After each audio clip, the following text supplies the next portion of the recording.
ce qui se passe ici, là, ce qui s'est passé aujourd'hui, c'est absolument admirable. Et je pense que c'est le modèle réduit du conflit gagnant.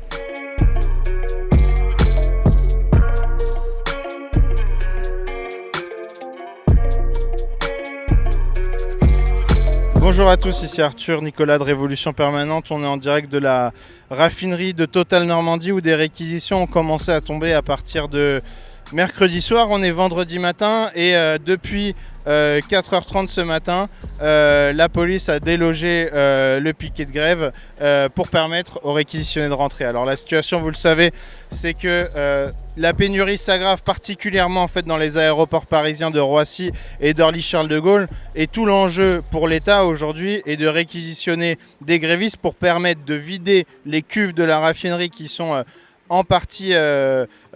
qui ont en partie du kérosène afin de l'expédier vers les aéroports de Roissy et d'Orly. Et c'est ce qui pourrait aussi arriver au dépôt de la CIM qui est quelques kilomètres plus loin où ce sont des centaines de milliers de mètres cubes de kérosène qui sont prêts à être expédiés et où des risques de réquisition existent aussi. Alors ce qui s'est passé, c'est que mercredi soir, on le rappelle, il y a eu des risques de réquisition qui ont pu être empêchés par la solidarité des grévistes avec un grand rassemblement de plusieurs centaines de salariés du Havre.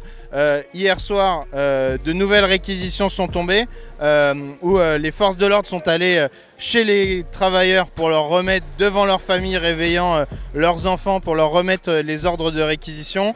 Et dès 3h30 ce matin, un escadron de gendarmerie mobile est arrivé extrêmement vite et a déployé un dispositif en à peine 10 minutes pour ensuite sortir les grévistes qui étaient devant la raffinerie.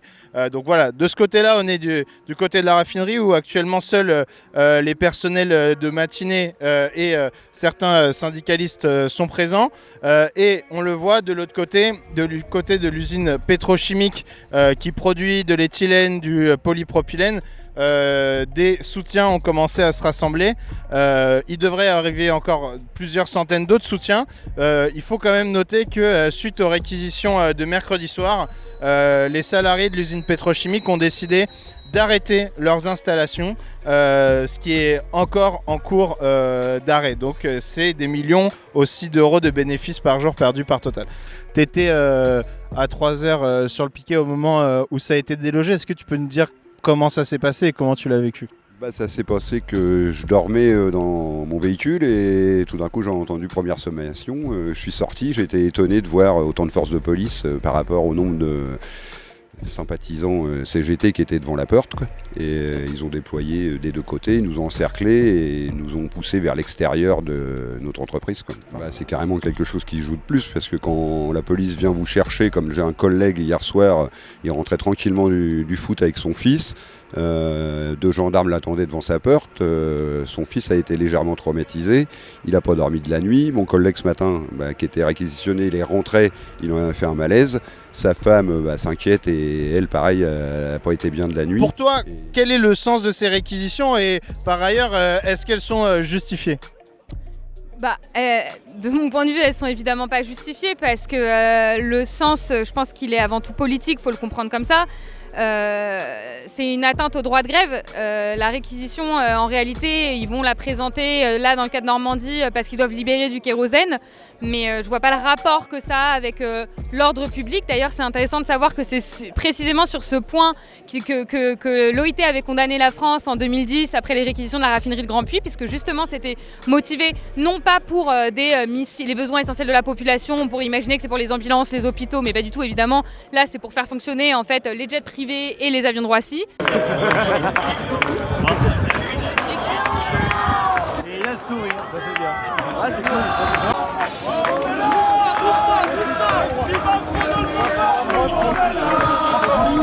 Comme vous avez pu le voir, après un premier rassemblement devant le rond-point où se trouve la raffinerie Total, où s'étaient rassemblés des centaines de militants, beaucoup de dockers, une énorme délégation du réseau de la grève générale qui est montée en bus de Paris, mais aussi des ouvriers de toute la zone.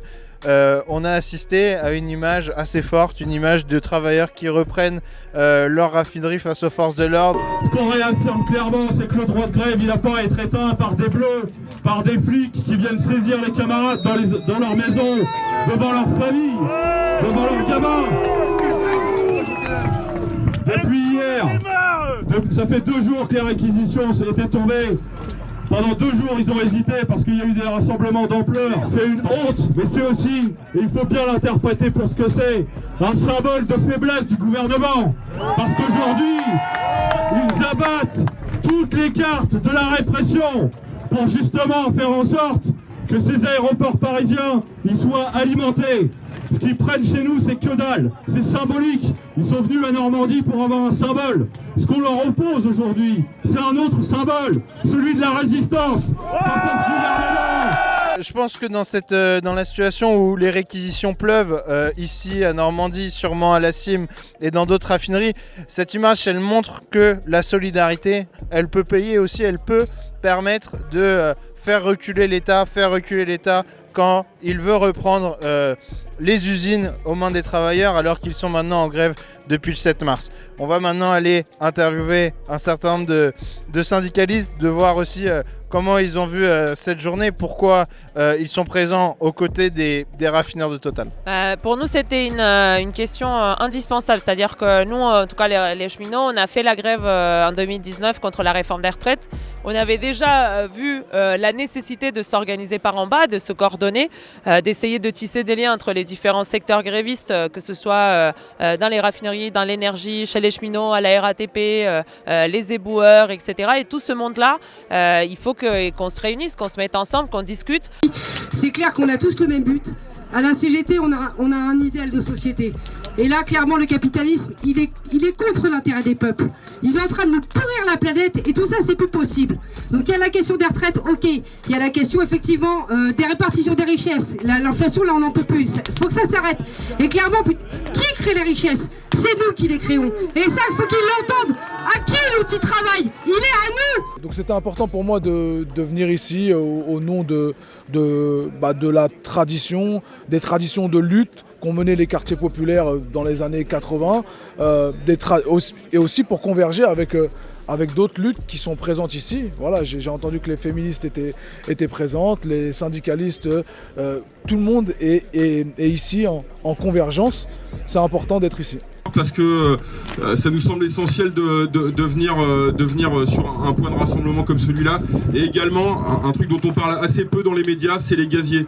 Le réseau gaz est en train de s'écrouler. Et là, ce mercredi, on était au soutien des gaziers à Saint-Hylier. Il y a un tas de stockages gaz qui sont aux mains des grévistes et il y a également besoin qu'on aille les renforcer. Donc pour nous, la semaine prochaine, 2 priorités, les gaziers, les raffineurs. Voilà. Je suis venue en fait pour un message simple, pour dire que si on est unis comme là maintenant, là, sur les points chauds, comme ça on peut gagner. Je suis venue aussi pour dire qu'en tant que féministe, on est bien au courant que ce gouvernement en a rien à foutre de nous, que ça sert à rien d'envoyer des lettres. En fait, ce qu'on veut là, c'est imposer un rapport de force et c'est ce qui est en train de se jouer ici avec les raffineurs. Parce que voilà, ça nous tient à cœur, on est liés par les liens de la grève, même si on est à des kilomètres. Et on vous donne de la force parce que nous voilà, aujourd'hui vous tenez le kérosène des aéroports, nous on tient tous les TGV de la gare Montparnasse et ça passe par ça en fait. Ça passe par ça en fait, la victoire, parce que la réalité c'est que quand on reprend notre outil de travail, c'est là qu'on commence à bloquer, c'est là qu'on voit qui fait tourner le pays ici et je pense que c'est ça le message à faire passer. Mais c'est important aussi d'être là aujourd'hui, parce qu'il y a quelque chose qui est en train de se jouer ici aussi, et on en est conscient. Comme le disait Reynald tout à l'heure de Sidel, l'intersyndicale, elle nous prend une nouvelle date le 28. Il ne faut pas se leurrer les camarades. Soit on continue dans la lignée de ce qu'on a fait depuis le 49-3, c'est-à-dire de reprendre nos grèves et nos luttes en main, et de nous être les maîtres de notre mouvement, soit on va droit dans le mur. Nous on pense que c'est extrêmement important en fait d'être aux côtés des travailleurs aujourd'hui, parce que ce qu'on voit notamment les raffineurs, et on l'avait déjà vu en octobre, c'est qu'en fait quand ils sont en grève, le pays ne tourne plus. Oui effectivement, nous on parle notamment là on sait Roissy, ils ont plus que 2 jours d'échéance. Effectivement si cette raffinerie continuait d'être bloquée, en fait ça va bloquer tout le pays, et nous en fait c'est sur eux en fait qu'on veut s'appuyer, parce qu'on sait qu'ils ont ce pouvoir quelque part de bloquer l'économie. Ce qui se passe ici, là, ce qui s'est passé aujourd'hui, c'est absolument admirable. Et je pense que c'est le modèle réduit du conflit gagnant. J'ai parlé de la jeunesse qui cavale dans les rues à Paris, mais elle était là aussi. C'est la même jeunesse, hein. elle est là aussi dans une démonstration de solidarité qui est absolument exemplaire. La jeunesse était avec les raffineurs sont avec les autres secteurs. Alexis leur a donné la parole à tour de rôle. Il y avait tout le monde, il y avait les éboueurs, il y avait les territoriaux, il y avait les cheminots, etc. Et c'est ça, un front de classe qui renverse le capital. Alexis Antonioli, on a passé les 3 derniers jours ensemble sur ce piquet de grève face aux réquisitions. Là, il y a un grand coup qui a été porté quand même avec une énorme solidarité et la reprise du piquet. Comment toi tu as vécu ça? Comment tu te sens après ça? C'est des moments qui sont rares parce que c'est vrai que nous au Havre on a rarement ces moments-là et on a rarement autant de jeunesse sur nos piquets de grève, donc c'est clair que ça donne beaucoup de force aux travailleurs, on le voit même sur les taux de grévistes qui réexplosent. C'est comme ça que pour nous on arrivera à construire la victoire parce que on sait que chez nous souvent ça tient au moral et que quand on a des événements comme ceux-ci, ça permet d'insuffler de la force, du courage et de la détermination aux travailleurs grévistes. J'ai l'impression que ça comprend que les rapports de force maintenant, un système. Justement, c'est pour ça qu'il y a un besoin de radicalité. C'est pour ça que on dit que les gens se radicalisent. Mais les gens réagissent en fait à un système. Ils auraient voulu se passer, j'imagine, de toute cette mobilisation dans le froid et à patienter, et à ne pas être avec leur famille. Tout le monde voudrait se passer de ça. Sauf qu'on réagit, que les gens réagissent en fait à un système qui ne comprend qu'un rapport de force. Donc si c'est qu'une question de rapport de force, mettons ce rapport de force en place. Aujourd'hui, on l'a vu notamment à la manif d'hier, c'est vraiment plus l'intersyndicale qui a la main sur le déroulement des opérations. Là, on voit vraiment que c'est les manifestants qui sont excédés. En plus, on a un président qui est arrogant puissance 10. Donc là, vraiment, on est sur une autre dimension avec les grèves reconductibles dans tous les secteurs, chose qu'on n'avait pas partout. Et là, on voit que l'énergie, les peurs, la cime, les raffineries sont en reconductible, même dans certains secteurs de la métallurgie. On ne peut pas laisser la suite de ce mouvement dans les mains de l'intersyndicale. On ne peut pas laisser Martinez, Berger et compagnie nous dicter la suite du mouvement. C'est à nous, c'est la force qui s'est exprimée dans ce mouvement à partir du 49.3, cette radicalité, cette spontanéité. Il faut qu'on l'organise. Parce qu'en face, ils sont très organisés. En face, ils ont la police, ils ont la répression, ils ont les gardes à vue, ils ont les tribunaux, etc. pour essayer de mater la colère, de mater la révolte, et que nous, de l'autre côté, en face, il faut qu'on soit organisés. Et là, je voudrais aussi parler aux femmes, quoi. Parce que qui crée les générations d'après? Qui crée les futurs combattants? C'est nous. Donc, quand je pense à la réforme des retraites, enfin voilà, nous on est complètement oubliés encore, on est encore les perdantes, quoi. Il y a un moment, tout ça, faut que ça s'arrête, c'est plus possible.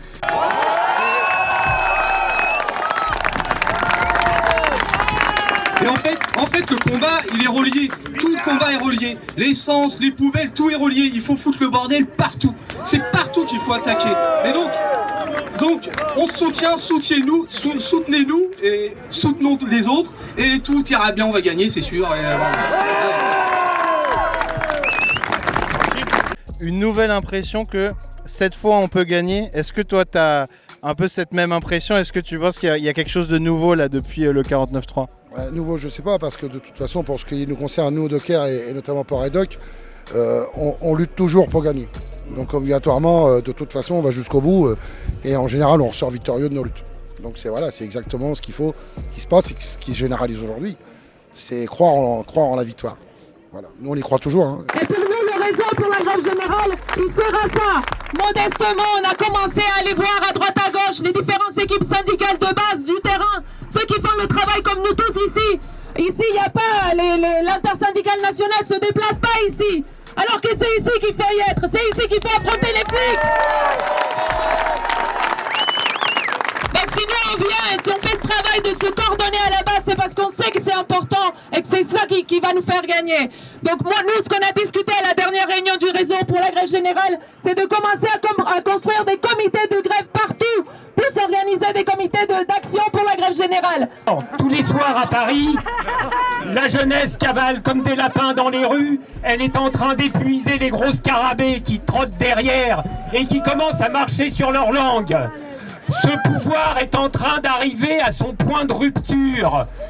Alexis l'a dit, Quand un pouvoir recourt à des procédés aussi bas, c'est qu'il est plus proche de la fin que du début. Macron a voulu l'épreuve de force, il l'a trouvée. Pas de bol, il est tombé sur une classe ouvrière organisée, déterminée, combative, comme jamais depuis des décennies. On va le plier. Comme l'a dit la camarade tout à l'heure, il faut que ça s'arrête. Ça va s'arrêter. Il faut que ça s'arrête parce que c'est insupportable. Et il faut que ça s'arrête pour que quelque chose d'autre commence. Merci. On a intégré avec Grand Prix le réseau pour la grève générale pour se préparer à ce genre de moment-là, parce qu'on savait que ça allait tomber. On savait que ça allait venir. On a des camarades cheminots, postiers, des agents de la RATP, camarades de l'éducation nationale, la jeunesse, et partout, ensemble, on essaye de faire en sorte de se préparer à la réquisition, parce qu'à Grand Puy, en 2010, il y a 12 ans, elle est tombée cette réquisition. Et on aurait rêvé d'avoir des centaines de militants ici pour défendre le bastion qui était la raffinerie de Grand Puy. Et aujourd'hui, on est là parce qu'on a tiré des leçons de nos vécus dans nos luttes. Et qu'ensemble, on s'organise. Parce que les patrons, ils s'organisent. Les patrons, ils ont l'État, ils ont les forces de l'ordre à leur service. Ça, c'est la démonstration d'aujourd'hui. Et pour nous défendre, et défendre la seule force qu'on a, nous les travailleurs, la grève, il faut qu'on s'unisse tous et tout ensemble